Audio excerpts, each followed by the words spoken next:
September 1946, Luxembourg, a silent military cemetery. No speeches, no cameras rolling loudly, just one man walking alone toward a single grave. General Dwight D. Eisenhower, Supreme Commander of Allied Forces, stops in front of a white marble cross. Not any soldier, not any officer. General George S. Patton, Jr., 10 months after Patton's sudden death, Eisenhower finally stands here. He removes his hat, places flowers, and remains silent. The question is simple. Why did he wait 10 months? And what was going through his mind at that moment? This is not just a war story. This is a story about friendship, power, loyalty, and silence. Before the war, a bond is formed. 1919.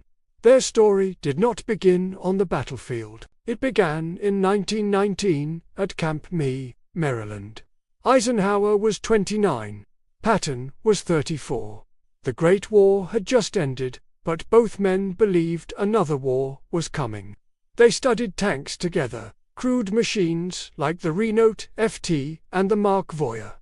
Patton had used tanks in combat during World War I. Eisenhower had never seen battle, but his strategic thinking impressed Patton. They weren't rivals yet, they were friends.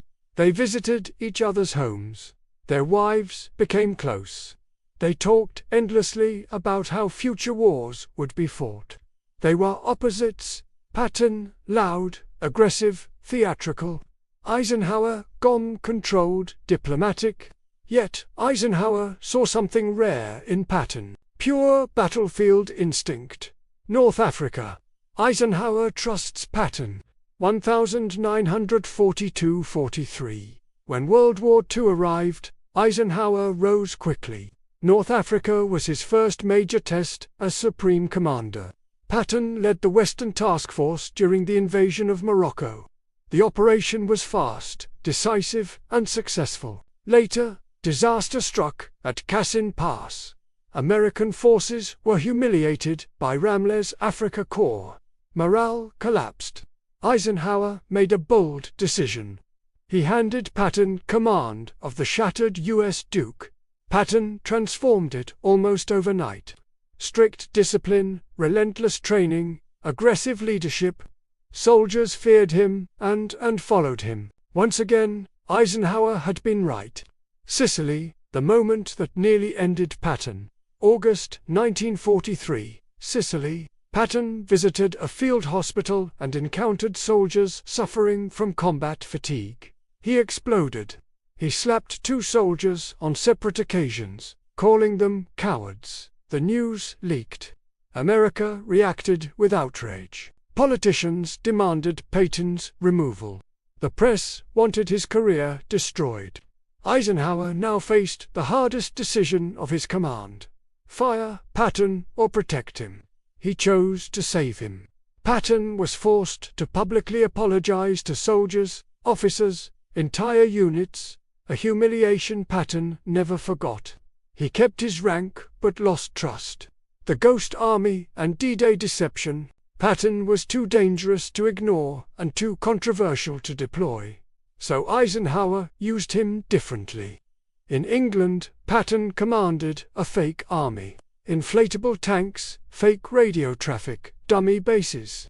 The Germans believed Patton would lead the invasion at Pacala. They were wrong. Normandy was hit elsewhere, and the deception worked perfectly. Patton landed in France weeks later.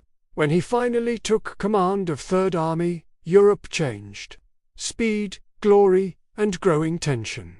Patton's Third Army exploded across France. Hundreds of miles and weeks.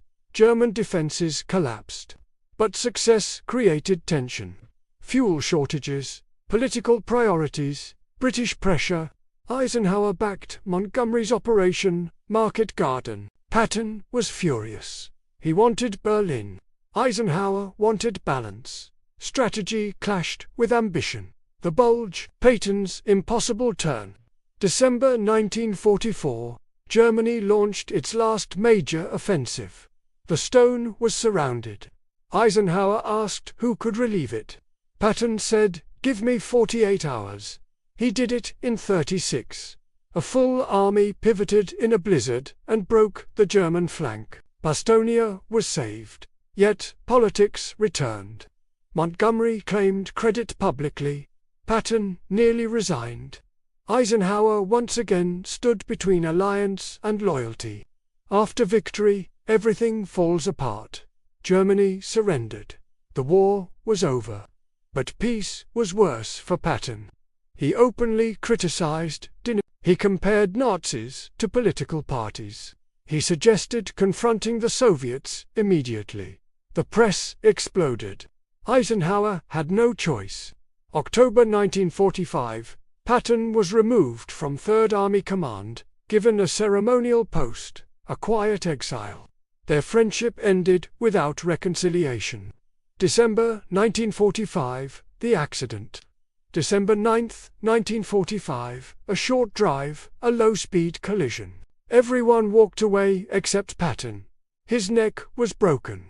For 12 days, he lay paralyzed in a German hospital. No guards, no visitors. Eisenhower never came. Patton died on December 21. Official cause, pulmonary embolism. Questions remained. Eisenhower did not attend the funeral, but 10 months later he stood at the grave. No words, no explanation. History never recorded what he felt. Respect, regret, guilt, we don't know. But in that silence, 2 lives, 2 careers, and a friendship shaped by war quietly ended. Some victories change history. Others change the people who achieve them. What do you think Eisenhower felt that day? Subscribe for more stories where history isn't just dates, it's human.